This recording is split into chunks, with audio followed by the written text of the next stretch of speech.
The object of this video is an 18th century talismanic pendant of unknown exact geographical origin and creator, kept in the Beinecke Rare Book and Manuscript Library. Talismans, such as this one, are common objects in Islamic societies. Derived from the Arabic talism, but also known as al-hijab or shield, talismans are designed to defend their owner from the forces of evil and other sources of lively or eternal torment. These apotropaic properties are described by Yasmin Saleh as central to the occult practice of Islam. In fact, many Muslims believe in the protective power of objects inscribed with the word Allah or with Quranic words, and they take effect when read, touched, or seen. More interestingly, talismans like these were usually prescribed against specific illnesses or in certain situations, including war, pregnancies, and travel. Physically carrying the words of God and prayers act as a shield to protect the owner from misfortunes and harm that can come from other realms, like the realm of sorcery, jinns, and other creatures. However, talismans aren't merely protective objects or shields against evil. They also serve to guide their wearers and attract fortune. They are objects believers consult, along with the Quran, to take important decisions or solve ethical dilemmas. They serve as intermediaries between the physical and spiritual realms as they bridge the seen and the unseen and help the owner get closer to the divine. In other words, the amulet is a bridge constructed from the heart of the believer to the throne of God, through which travel prayers and supplications that are heard by the Creator. The amulet consists of an octagonal silver pendant, probably worn on a string around the neck. Yellow, a black mixture, usually of sulfur, copper, silver, and lead, is used as an inlay, etched in an arabesque pattern that interlaces to form golden vines and leaves. About 8 centimeters in length and 1.5 centimeters in diameter, the amulet has cupola-shaped ends on either side. One of the ends can be removed to reveal a manuscript tightly rolled inside. On a long 40-centimeter snakeskin scroll are a succession of Quranic verses and prayers to God and Imam Ali, with a text divided into 3 columns. The first Quranic chapter copied on the manuscript is Surah Al-Qadr, a chapter about the mysterious Laylat al-Qadr, the night of destiny or the night of glory. Then follows Al-Fatiha, which is usually used as an opener to both the Quran and ritual prayers. Surah Al-Fatiha is followed by the creator's verse of Surah Al-Hajj. These verses serve as an introduction to the supplications that follow, restating the benevolence and generosity of Allah that creates space for prayer. The intricacy of the naskh and thuluth scripts, the delicate gold shimmer of the motifs, and the magic square at the very bottom of the manuscript make the scroll a fabulous object that holds secret powers both in its content and form. At the very top of the scroll, inscribed inside a golden motif representing an arched doorway, are a few inscriptions in thuluth script that serve as openers or gatekeepers for the manuscript. Even though challenging to decipher, they read from top to bottom 41M Hirz huwa haq, which can be translated to 41M Hirz or talisman, he and truth. Reading the 3 words in the same sentence gives a particular meaning. The talisman is the truth. It serves as a medium for the truth, and as such becomes part of it.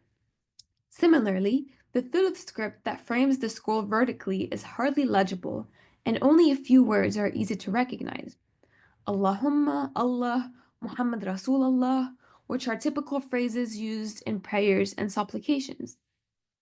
Because of its ineligibility, the calligraphy can be conceived of as iconographic instead of textual. We are placed as viewers instead of readers. This argument is made by Jamal Elias in Aisha's Cushion to explain the illegibility of Quranic inscriptions and mosques due to the intricate calligraphy style or physical position in the space. He explains how Arabic writing is intrinsically iconographic and that it mimics visual forms. The inscriptions on the talisman are images that take their apotropaic powers in the mystical dimension of the Arabic script, which is itself founded on the intimate connection of Arabic with the divine revelation.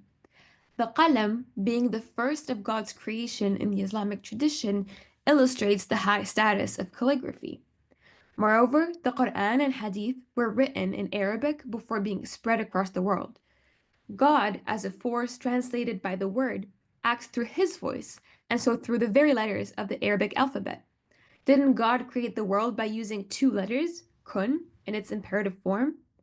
Therefore, and as Ibn Khaldun concludes, it is precisely because the essence of beings is made up of letters that inscriptions on talismans can act on beings.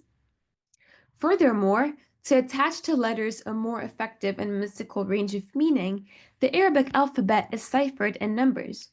Words are given numerical values. Numbers were believed to encode hidden truths about the nature of the world. There seems to be a consensus around the understanding of numbers and geometrical figures as transcendent in some way and reflective of incomprehensible truths about the nature of the universe. This conception might explain the intimate connection that is drawn between such objects and the divine. An unconventional wafq diagram is included at the bottom of the scroll. It is a 3 by 4 rectangle made up of 12 cells, each of which is inscribed with a number. Wafq can be translated to the English magic square, but very carefully, as we tend to associate magic with illicit non-Islamic practices. However, it's important to note here that the use of such diagrams is normative and typical, and falls within the Islamic tradition. The irregularity of magic squares and their difficult interpretability can be explained by the Sufi tendencies for occultism. In fact, they could serve as gatekeepers, confusing the uninitiated and preventing copying.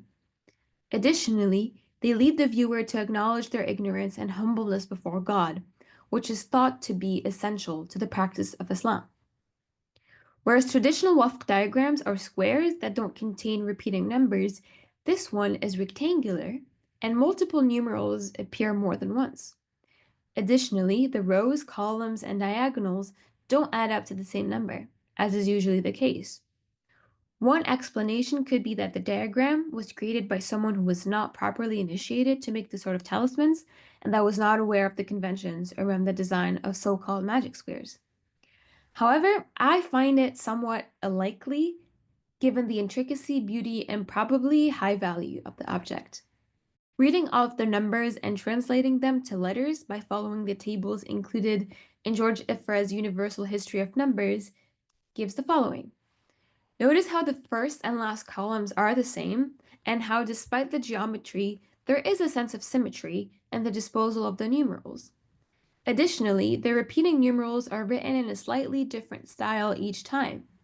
This could indicate that the numbers are to have different meanings depending on the way they're written. This agrees with the idea of conceiving of these numerals as iconographic instead of textual. Reading the columns vertically top down gives 4 words, wajaba, jadaha, huj, wajaba. Put together as a sentence, the conveyed meaning seems to be one must need or beg for forgiveness. But there are multiple ways of reading these letters, including horizontally and vertically. Wajaba is repeated twice on the first and last columns. It is a particularity of Arabic to have words that look practically identical but with different definitions.